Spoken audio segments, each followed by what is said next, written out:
नमस्कार, 11 बजे की खबरों में आपका स्वागत है। मैं हूं अखिलेश शर्मा, मेरे साथ है मेरे सहयोगी शारिक अहमद खान। और आपको बता दें कि गुजरात में आज पहले चरण के लिए मतदान चल रहा है। सुबह 8 बजे मतदान शुरू हुआ है। शुरुआत में मतदान की रफ्तार थोड़ी धीमी है। बताया गया कि सुबह 9 बजे तक करीब 5% वोट डाले गए हैं। और पहले चरण में कुल 89 सीटें हैं, जिनमें 788 उम्मीदवार चुनाव मैदान में हैं। यहां आपको बता दें कि पहले चरण में 19 जिलों में सौराष्ट्र, कच्छ और दक्षिणी गुजरात में आज मतदान हो रहा है। इन जिलों में कच्छ, सुरेंद्रनगर, मोरबी, राजकोट, जामनगर, देवभूमि, द्वारका, पोरबंदर, जूनागढ़, गिर सोमनाथ, अमरेली, भावनगर जैसे जिले शामिल हैं। 2017 के चुनाव की बात करें तो बीजेपी ने 89 सीटों में से 48 पर जीत हासिल की थी, जबकि कांग्रेस को 40 सीटें हासिल हुई थी। तो अखिलेश, कई मेहमान हैं हमारे साथ, उनका भी पहले तारुफ कराते हैं, फिर इस चर्चा को आगे बढ़ाते हैं। लेकिन पहला सवाल अखिलेश, जब आप बैठे हैं यहां तो एक हम आपसे ही शुरुआत करते हैं। बीजेपी आप लंबे वक्त से कवर करते रहे जी करे, क्या ये लड़ाई आम आदमी पार्टी और कांग्रेस की अगर बात करें तो ये दूसरे और तीसरे नंबर की लड़ाई है? ऐसा ही लगता, क्योंकि जो चुनावी माहौल दिख रहा है वहां पर गुजरात में, शारिक, ऐसा लगता है कि बीजेपी चाहे इतने लंबे समय से शासन वहां पर कर रही हो, 27 बरस उन्हें हो चुके हैं, 7वीं बार सत्ता में आने का प्रयास वो कर रहे हैं, लेकिन चाहे लोगों में गुस्सा हो कि भाई ठीक है कई काम नहीं हुए, कई शिकायतें हो, लेकिन जो पीएम मोदी की छवि है और व्यक्तित्व है वो इतना हावी हो जाता है बाकी सारे मुद्दों के ऊपर कि लोगों को लगता है कि अगर केंद्र में नरेंद्र मोदी हैं तो गुजरात में उनका भी साथ देना चाहिए। और यही कारण है कि वहां पर एक तरह से बीजेपी के पक्ष में माहौल दिखाई देता है। और दूसरी बात यह कि कांग्रेस ने, जिसने पिछली बार पूरी ताकत लगाई थी 2017 के चुनाव में, इस बार लगा कि शायद वो घर में बैठ रहे हैं, कुछ उन्होंने काम ठीक तो उस तरह से प्रचार वगैरह किया नहीं है। और तीसरी बात यह है कि जो आम आदमी पार्टी आ गई तो वो त्रिकोणीय मुकाबले में किसका नुकसान ज्यादा करेगी, इस पर अभी राय बटी हुई है। लेकिन बीजेपी को उम्मीद है कि वो कांग्रेस के ही वोटों में सेंध लगाएगी और जो बीजेपी के खिलाफ वोट हैं उनमें बंटवारा करेगी। संकेत भी हमारे साथ जुड़े हैं। संकेत, आपका भी स्वागत है। अगर इस फेज की बात करें तो 89 सीटों पर हो रहा है मतदान। पिछली बार नेक टू नेक कहा जाए तो गलत नहीं होगा, 48 और 40। ऐसे में कांग्रेस के लिए यहां से उम्मीदें ज्यादा होंगी, क्योंकि देखिए यहां से बिल्कुल उम्मीदें हैं। मैं आपको ये बता दूं, अखिलेश जी भी ये जानते हैं, हम कई बार इस पर चर्चा कर चुके हैं। ये जो फर्स्ट फेज है इसमें गुजरात के 3 अहम हिस्से हैं जो कि वोटिंग के लिए जा रहे हैं: कच्छ, सौराष्ट्र और दक्षिण गुजरात। दक्षिण गुजरात, जब आप देखिए बीजेपी का वोट शेयर लगातार कम हुआ है इन चुनावों में, और 2017 में तो सबसे खराब प्रदर्शन था। वो बात अलग है कि 99 ला करके उन्होंने सरकार बना ली, लेकिन सीटों का नुकसान हुआ। बिल्कुल, वोट शेयर, वोट प्रतिशत आपका कम हुआ, ये भी एक फैक्ट है। और कांग्रेस बढ़ी है, वो उतनी नहीं बढ़ पाए कि वो अपनी सरकार बना ले। लेकिन जब ये वोट शेयर घट रहा था तो ये जो दक्षिण गुजरात है ना, यहां से बीजेपी को भर भर के सीटें मिली। और जो सूरत जो आज वोटिंग के लिए जा रहा है, ये वो सूरत जो 2017 में आप याद कीजिए, पटीदार आंदोलन यहां, जीएसटी के खिलाफ विरोध यहां, डीमोनेटाइजेशन, नोटबंदी के खिलाफ विरोध प्रदर्शन यहां, ठीक है। आपके जितना जो पटीदार का जो कांग्रेस ने सूरत में जैसी उम्मीद थी, अगर सूरत में अच्छा किया होता तो शायद सरकार में होती। हाँ बिल्कुल, क्योंकि देखिए 16 सीटें सूरत के आसपास से आती हैं, ठीक है। उसमें से 14 बीजेपी को चली गई, 2 कांग्रेस के पास है। और इस बार तो वहां से आम आदमी पार्टी भी बहुत उम्मीद से है, क्योंकि जो उनके पार्टी प्रेसिडेंट हैं गोपाल इटालिया, अब गोपाल इटालिया पहले पाटीदार आंदोलन में थे। पाटीदार आंदोलन में होने के बाद अब वो 33 साल की इस उम्र में पूरा स्टेट संभाल रहे हैं। लेकिन आम आदमी पार्टी के लिए देखिए कहा यह जा रहा है कि आप पूरे राज्य में जो कुछ भी करेंगे, सूरत से बड़ी उम्मीद है हर किसी को, बिल्कुल, और खास तौर से आम आदमी पार्टी को, कि हम यहां कुछ कर लें। पिछली बार यही कहा गया था संकेत कि सूरत ने ही बीजेपी की सूरत बचा ली। बिल्कुल, 16 में से 15 सीटें बीजेपी वहां जीत गई थी और उसी कारण सत्ता में वापसी वो कर पाए थे। हमारे साथ खास मेहमान भी जुड़ गए हैं। सुरेंद्र राजपूत जी हैं, कांग्रेस पार्टी के प्रवक्ता, साथ ही कुलदीप कुमार जी हैं, आम आदमी पार्टी के प्रवक्ता। आप दोनों का बहुत बहुत स्वागत है एनडीटीवी इंडिया पर। कुलदीप जी, शुरुआत आपसे ही करेंगे। आम आदमी पार्टी काफी उम्मीद कर रही कि सूरत इस बार बीजेपी की सूरत बिगाड़ देगा। देखिए, निश्चित रूप से कि गुजरात के अंदर गुजरात की जनता परिवर्तन को वोट देने जा रही है, परिवर्तन करने जा रही है, और निश्चित रूप से आम आदमी पार्टी बहुत अच्छी परफॉर्मेंस करके वहां सरकार बनाने जा रही है। 27 साल का भारतीय जनता पार्टी का कुशासन है और उस कुशासन से लोग त्रस्त हैं। अब लोग बदलाव चाहते हैं, परिवर्तन चाहते हैं, और वो एक उम्मीद की किरण अरविंद केजरीवाल और आम आदमी पार्टी है, जिसकी और गुजरात की जनता आज जा रही है। लाखों लाखों की आने वाली अरविंद केजरीवाल जी सभाओं में भीड़ ये बता रही है, ये कह रही है कि गुजरात में परिवर्तन होने जा रहा है, गुजरात की जनता परिवर्तन चाहती है। और ये जहां चुनाव हो रहे हैं 29 सीटों पे, इसमें सूरत तो है, साथ में मोरबी भी है। वो मोरबी जहां पर भारतीय जनता पार्टी के भ्रष्टाचार की वजह से 134 लोगों की जान चली गई और आज तक उस कॉन्ट्रैक्टर को बचाने के लिए एक घड़ी बनाने वाली कंपनी को पुल बनाने ठेका दिया गया और कॉन्ट्रैक्टर बचाने के लिए पूरी भाजपा खड़ी रही उसके साथ। तो आज ये मोरबी का जो वो दर्द है, जो 134 लोगों की वहां मौत हुई है, आज उन लोगों के पास ही बदला लेने का मौका है।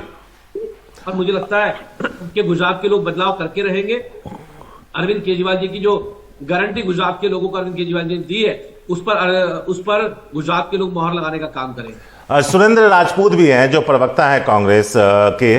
राजपूत साहब, क्या इस बार आपने मैदान छोड़ दिया या रणनीति बदल ली? शारिक भाई, आज आप तीनों एक फ्रेम में देख करके हमें अच्छा लग रहा है, आपको, संकेत को और अखिलेश भाई को, तो आप मेरा नमस्कार स्वीकार करें। पहले दो बातें मैं बड़ी साफ साफ कहता हूं। पहली बात यह है कि गुजरात की जनता छल कपट और ठग विद्या की माहिर नहीं है, बहुत स्पष्ट है। रेपिस्टों को थेरेपिस्ट बनाने वाले के जो जितने भी वहां पर उम्मीदवार हैं, आधे से ज्यादा तो मैदान छोड़ चुके हैं। इनका तो ये नहीं पता कौन लड़ रहा है कौन नहीं लड़ रहा है। तो आप लोग जितना चाहे मीडिया में लड़ाते रहिए इनको, सत्ता से चुनाव भारतीय जनता पार्टी से चुनाव कांग्रेस पार्टी लड़ रही है और पूरी तरीके से लड़ रही है, चाहे वो मोरबी में लड़ रही हो, चाहे सूरत में लड़ रही हो, चाहे पूरे दक्षिण गुजरात में लड़ रही हो। ये रेपिस्ट को थेरेपिस्ट बनाने वालों पर कोई नहीं भरोसा कर रहा। इनके 50 से ज्यादा उम्मीदवार छोड़ चुके हैं, एक बात। दूसरी बात मैं आपको बता दूं, जो आप लोग कह रहे थे कि सूरत ने सूरत बचा ली, ये बात सच है। इस बार सूरत ही सूरत बिगाड़ेगा भारतीय जनता पार्टी की और कांग्रेस की सूरत संवारेगा, यह भी अपने आप में सच है। कैसे हमारे जो राजपूत जी कैसे? देखिए, मेरा सवाल कैसे इसलिए पूछ रहा हूं क्योंकि कांग्रेस पार्टी ने बोला हमारी कैंपेनिंग जो है वो लो की कैंपेन हो रही है। मैं आपसे ये समझना चाहता हूं कि अब तो देखिए वोटिंग हो रही है, लो की कैंपेन क्या होता है? हाँ, लो की कैंपेन और हाई की कैंपेन में अंतर सिर्फ एक है संकेत भाई, आप तो अच्छे भी तरीके से जानते हैं ना कि हमारे पास पैसे ही नहीं है हाई की कैंपेन करने के लिए। हमारे पास मीडिया को देने के लिए, सुबह से शाम तक प्रचार सामग्री करने के लिए, 2-2 पन्ने का ऐड देने के लिए, 10-10 मिनट के इलेक्ट्रॉनिक मीडिया को ऐड देने के लिए, ये बताने के लिए कि आप पार्टी लड़ रही है साहब। हमारे पास शराब माफिया नहीं है, हमारे पास शिक्षा माफिया नहीं है, हमारे पास एक पे एक शराब की बोतल बेचने वाले फ्री वो लोग नहीं है। मोरबी में 95% का भ्रष्टाचार करने वाले, भाई 2 करोड़ रुपए का पुल और 12 लाख रुपए में करके बाकी 95% की कमीशन खोरी की हमारे। लेकिन राजपूत जी, आपके पास नेता तो हैं, आपके पास राहुल गांधी हैं, आपके पास प्रियंका गांधी वाड्रा हैं, सोनिया गांधी हैं, आपके पास ये क्यों नहीं गए चुनाव प्रचार के लिए? पिछले चुनाव में तो काफी जोर लगाया था राहुल जी, इस बार केवल एक दिन गए, 2 सभाएं करके आ गए। बिल्कुल सही कहा अखिलेश भाई। इस बार हमारी नीति जो है वो जन जन तक, गांव गांव, पांव पांव पहुंचने की है, नगर नगर, डगर डगर पहुंचने की। हमारे 80 नेता काम कर रहे हैं अशोक गहलोत साहब के नेतृत्व में, मल्लिकार्जुन खड़गे साहब के नेतृत्व में, पूरे गुजरात में सारी जगहों पर हमारे नेता हैं, आज भी चाहे तो मौजूद हैं। हाँ, ये अब जरूर हो सकता है कि आप सिर्फ 3 लोगों को देखना चाहते हैं, आप सोनिया जी को, राहुल जी को, प्रियंका जी को देखना चाहते हैं। क्या अशोक गहलोत बड़े नेता नहीं है? क्या भूपेश बघेल बड़े नेता नहीं है? क्या मल्लिकार्जुन खड़गे हमारे जो प्रेसिडेंट है वो बड़े नेता नहीं है? क्या वीरेंद्र राठौर बड़े नेता नहीं? रमेश चंद्रथाला बड़े नेता नहीं है? अर्जुन मोढवाडिया बड़े नेता नहीं है? आप हमें बताइए, शक्ति सिंह गोहिल बड़े नेता नहीं है? कौन सा हमारा बड़ा नेता वहां पर नहीं? 80 नेता हमारे वहां पर प्रचार कर रहे हैं। आप लोगों को सिर्फ इसलिए नहीं दिख रहा है क्योंकि कैमरा राहुल जी के पीछे और सोनिया जी के पीछे या प्रियंका जी के पीछे आप लोगों को रखने की आदत पड़ गई है। कुलदीप जी भी हैं जुड़े हुए। कुलदीप साहब, मेरा आपसे यह सवाल था, आपके ऊपर यह आरोप लगता है कि आप बीजेपी को कम कांग्रेस को नुकसान ज्यादा पहुंचा रहे हैं और कांग्रेस को रिप्लेस करने की कवायद है आपकी। संकेत भाई, गुजरात के लोग परिवर्तन चाहते हैं और पिछले 27 सालों से भारतीय जनता पार्टी की जो सरकार थी उसके सामने कांग्रेस लड़ती थी। कांग्रेस उसको हरा तो नहीं पाई क्योंकि दोनों एक ही सिक्के के 2 पहलू हैं। और आपके चैनल पे पूरी जिम्मेदारी से कह के जा रहा हूं मैं आज, आप अरविंद केजरीवाल जी ने लिख के दिया था, आप नोट कर लीजिएगा, 5 सीट गुजरात में कांग्रेस की नहीं आ रही है और अगर 2-4 सीट कहीं आ भी गई तो वो भी चुनाव के बाद भाजपा जनता पार्टी के पानी में जाके बैठने का काम करेंगे, उनको जिताने का काम करेंगे। पहली बात है। दूसरी बात है कि कांग्रेस पूरी तरह से इस देश से खत्म हो चुकी है, कांग्रेस को कोई अस्तित्व बचा नहीं है और आम आदमी पार्टी में सरकार बनाने जा रही है। इसलिए आज तो कांग्रेस प्रचार नहीं कर रहे। आप अभी लिख के देने की बात कर रहे हैं कुलदीप जी। थोड़ी देर पहले आलोक जी हमारे साथ थे, बीजेपी समर्थक, वो कह रहे हैं कि अरविंद केजरीवाल लिख के दे रहे हैं कि सरकार आ रही है आम आदमी पार्टी की, अगर सरकार आ गई तो वो सिर मुंडा लेंगे, ये कह के गए हैं बीजेपी वाले, सिर मुंडा लेंगे अगर सरकार आ गई तो। देखिए, अमित शाह ने दिल्ली में भी कहा था, अमित शाह दिल्ली में कहा था कि मैं तो अपने बाल मुंडवा लूंगा। अभी तो नहीं मुंडवाए उन्होंने। दिल्ली के अंदर दिल्ली के लोगों ने हमें वो 70 में से 62 सीटें दी, 70 में 67 सीटें दी। उसके बाद उन्होंने बाल तो नहीं मुंडवाए। अरविंद केजरीवाल ने लिख के दिया था कि सुरेंद्र जी यहाँ बैठे हुए कि चरण सिंह चन्नी अपनी दोनों सीटें। अच्छा, नहीं यही तो आप क्या करेंगे बताइए फिर? आप भी कुछ ऐसे करेंगे क्या? टीवी पे बोलेंगे कि कुछ ऐसा करेंगे? देखिए मेरी बात, पार्टी का व्यू जनता का व्यू होता है और अरविंद केजरीवाल जी ने अगर लिख के दिया है, वो जो लिख के देते हैं जनता के मूड पे लिख के देते हैं, सर्वे के आधार पे लिख के देते हैं। भाजपा वालों की तरह, कांग्रेस वालों की तरह हवाई बातें नहीं करते। अगर उन्होंने कहा है तो निश्चित रूप से गुजरात के अंदर कांग्रेस की 5 से कम सीटें आ रही हैं और आम आदमी पार्टी पूर्ण बहुमत की मजबूत सरकार गुजरात के अंदर बनाने जा रही है। मैं आपके चैनल पे कह देता हूं, सर्वे कुछ भी दिखा रहे हो, सर्वे कुछ भी कह रहे हो। दिल्ली में जो आम आदमी पार्टी 2015 में लड़ी थी तो किसी ने नहीं कहा था 67 सीटें आएंगी, किसी ने नहीं कहा था पंजाब में हमारी 92 सीटें आएंगी। लेकिन पंजाब के लोगों ने 17 में से 92 सीटें दी और दिल्ली के लोगों ने 70 में 67 सीटें देने का काम किया और भारतीय जनता पार्टी ने खूब पैतरे आजमाए। अब तो मोदी जी कांग्रेस का बचाव कर रहे हैं, अमित शाह जी कांग्रेस का बचाव कर रहे हैं। ये डर नहीं है इनका, ये डर ही तो है आम आदमी पार्टी का, जो आज कांग्रेस को बढ़ाने के लिए उन्हें प्रचार करना पड़ रहा है। लेकिन कुछ भी कर ले, कांग्रेस की 5 से कम सीटें आ रही हैं तो गुजरात के लोग कांग्रेस को अपना वोट देके खराब ना करें। गुजरात में परिवर्तन होने जा रहा है। आम आदमी पार्टी की सरकार गुजरात के अंदर बहुत मजबूत सरकार बनने जा रही है। संकेत निर्मल जी भी हमारे निर्मल जी भी हैं। निर्मल जी, एक चीज जो जिसके बारे में अक्सर चर्चा होती है कि नहीं, सुरेंद्र जी एक सेकंड, निर्मल जी से भी जरा एक कमेंट ले लूं, उसके बाद आप आ जाइएगा। निर्मल जी, एक बात ये कही जाती है कि आम आदमी पार्टी गुजरात में क्या भूमिका निभाएगी, क्योंकि एक गांधीनगर का उदाहरण दिया जाता है, गांधीनगर में जो म्युनिसिपल इलेक्शन हुए थे उसका, और उसमें यह कहा जाता है कि आम आदमी पार्टी आई, 20-21% वोट शेयर ले आई, कांग्रेस का भी वोट शेयर 20-21% रह गया जो कि पहले 40-41 था, और बीजेपी अपना वोट शेयर पे बरकरार रही 40-41 के आसपास। तो विपक्ष का जो वोट शेयर था वो बीच में से स्प्लिट हो गया और बीजेपी जीत गई। तो आपको लगता है कि आम आदमी पार्टी की इस चुनाव में ये भूमिका होगी या वाकई वो वोट लाएंगे और दोनों, कांग्रेस में से और बीजेपी में से, दोनों में से लाएंगे, या सिर्फ कांग्रेस को नुकसान पहुंचाएंगे?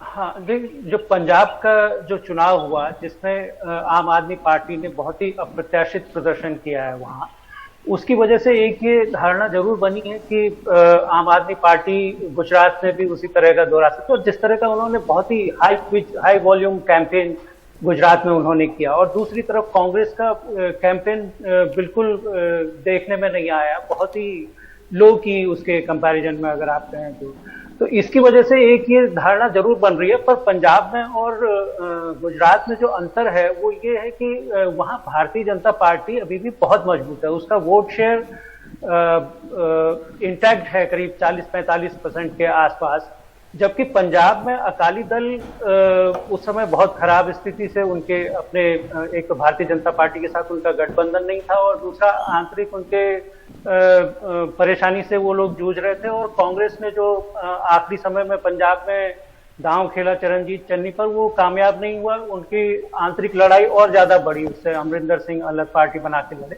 तो पंजाब और गुजरात में वो फर्क है, वहां जो कांग्रेस के नहीं होने का फायदा पूरा आम आदमी पार्टी को मिला और अकाली दल उस तरह से लड़ नहीं पाया। लेकिन गुजरात में भारतीय जनता पार्टी उसकी तुलना में बहुत मजबूत है, और जिस तरह का कैंपेन उससे आम आदमी पार्टी के से कहीं ज्यादा बड़ा कैंपेन भारतीय जनता पार्टी ने इस बार चलाया है। पिछले चुनाव में मेरे ख्याल से उनका सबसे खराब प्रदर्शन था नरेंद्र मोदी जी के वहां से हटने के बाद से। तो इस बार उन्होंने वो कोई कसर नहीं छोड़ना चाहते किसी भी तरह की, और ये बात भी तय है कि जिस तरह का कैंपेन आम आदमी पार्टी ने चलाया है और कांग्रेस ने बिल्कुल भी जो तवज्जो नहीं दी, उसने भी भारतीय जनता पार्टी को काफी एक बहुत ही अलर्ट वाली स्थिति में रखा है पूरे चुनाव के दौरान, क्योंकि ये किसी को भी समझ में नहीं आ रहा है, या तो कांग्रेस के पास बहुत ही कोई बड़ा तुरुपता इच्छा है जिसे वो किसी को दिखाना नहीं चाहते और उनको लग रहा है निर्मल जी बिल्कुल हाँ अच्छा चुपचाप रहकर ही वो पूरी चुनाव जीत लेंगे, तो वो मुझे नहीं लगता। और इसका जो कांग्रेस की एब्सेंस है इसका फायदा आम आदमी पार्टी को भी मिलेगा और भारतीय जनता पार्टी को भी मिलेगा मुझे लगता है, क्योंकि भारतीय जनता पार्टी का गुजरात में संगठन बहुत मजबूत है, वैसा ही जैसा कांग्रेस का भी होता है। लेकिन कांग्रेस ने मुझे नहीं पता, अब सुरेंद्र सिंह राजपूत जी के पास कोई अंदर की जानकारी हो तो पता नहीं, वो बता सकते हैं कि इसके पीछे रहस्य क्या है, क्योंकि आज तो पहले चरण का मतदान हो ही रहा है, वो थोड़ा बहुत खुलासा कर सकते हैं। पर ये समझ में नहीं आता कि कांग्रेस ने क्यों इस चुनाव को बिल्कुल छोड़ दिया। वॉकओवर वो चाहते हैं कि इसको वॉकओवर भी कहा जा रहा है कि वॉकओवर दे दिया, बिल्कुल वॉकओवर जैसा ही है, अगर हम लोगों को समझ में नहीं आ रहा है।